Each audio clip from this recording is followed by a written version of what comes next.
Bonjour à tous, on se retrouve aujourd'hui dans un nouveau tuto de duct tape et je vais vous montrer comment réaliser ce carnet avec principalement du duct tape.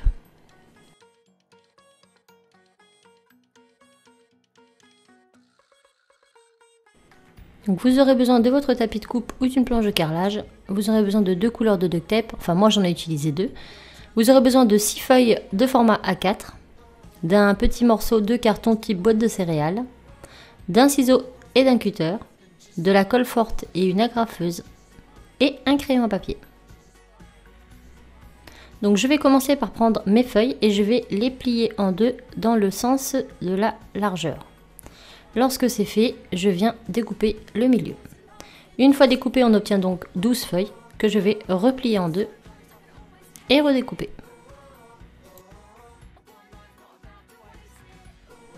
Donc maintenant, j'en ai 24 et on va venir les agrafer. Donc si vous avez une petite agrafeuse comme moi, ça va être compliqué d'agrafer les 24 feuilles ensemble. Donc moi, j'ai réalisé 3 tas que j'ai agrafés ensemble.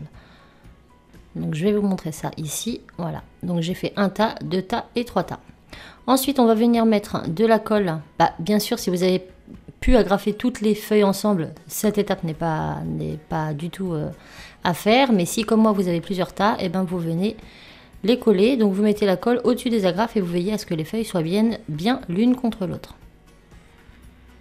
Et on remet de la colle de façon à avoir un seul tas de feuilles.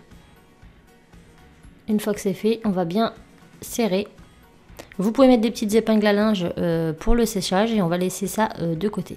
Maintenant, je viens prendre mon morceau de carton, mes feuilles et je vais venir contourer pour avoir les bonnes dimensions. Lorsque mon carré sur mon carton est fait, je vais venir le découper et je vais en faire 2.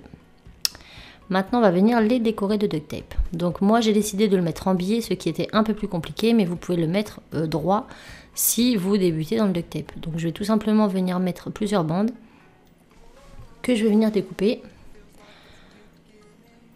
Et je vais ainsi intercaler toutes les couleurs. Donc on met le plus bord à bord possible. Vous pouvez les faire chevaucher un petit peu, mais pas trop parce que ça risque de se voir après sur la couverture en fonction des couleurs. Moi ce sont des couleurs qui ne sont pas du tout transparentes. Donc là par exemple si je mettais le marron sur le vert, ça ne se serait pas vu. Mais si vous utilisez couleur claire, ça risque de se voir. Donc on va faire comme ça, on va englober tout notre carré en fait.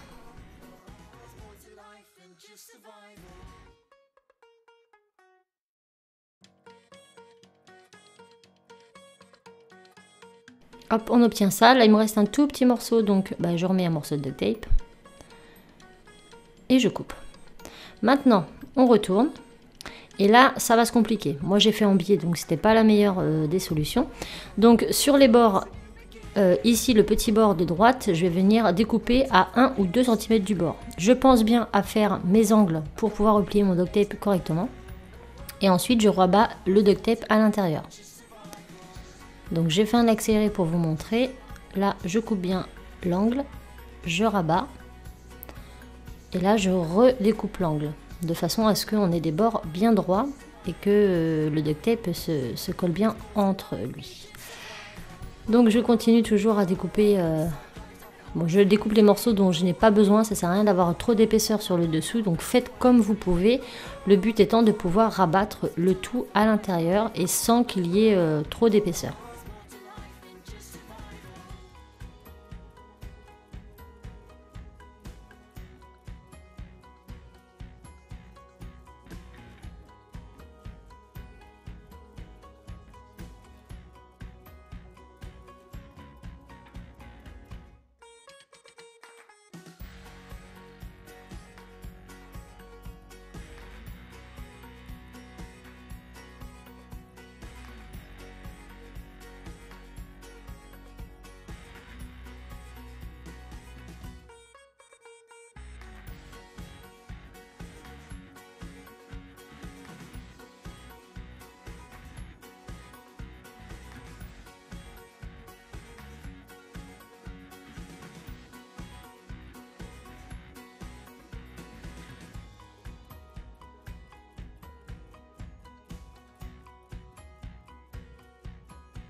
Maintenant qu'on a fini, on va cacher l'intérieur avec du duct tape.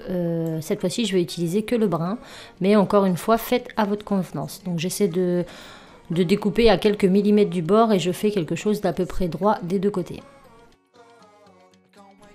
Et là, on a une couverture de faite. Il ne me reste plus qu'à faire la même chose sur l'autre morceau. Et on obtient ça.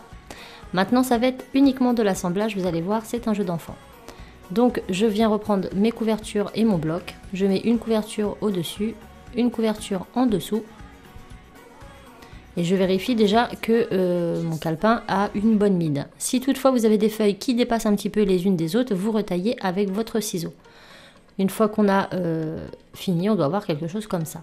Donc là je vais venir reprendre du duct tape, ici je prends le vert et je viens les découper à la même taille que le bord de ma couverture. Ensuite, je viens l'enlever, je colle la moitié sur une couverture, puis je viens prendre ma colle, je mets de la colle à l'intérieur pour venir y coller mon bloc-notes. Lorsque mon bloc-notes est collé, je mets de la colle sur toute la tranche, j'en mets en bonne quantité, c'est ce qui va permettre à nos feuilles de ne pas partir par la suite et je remets au-dessus de mes feuilles. Je viens remettre ma couverture du dessus et je rabats ce côté-ci, ici. Maintenant, je vais venir bien aplatir, je vais tailler les bords ici, ça dépasse un peu donc je prends mon ciseau et j'enlève ce qui dépasse.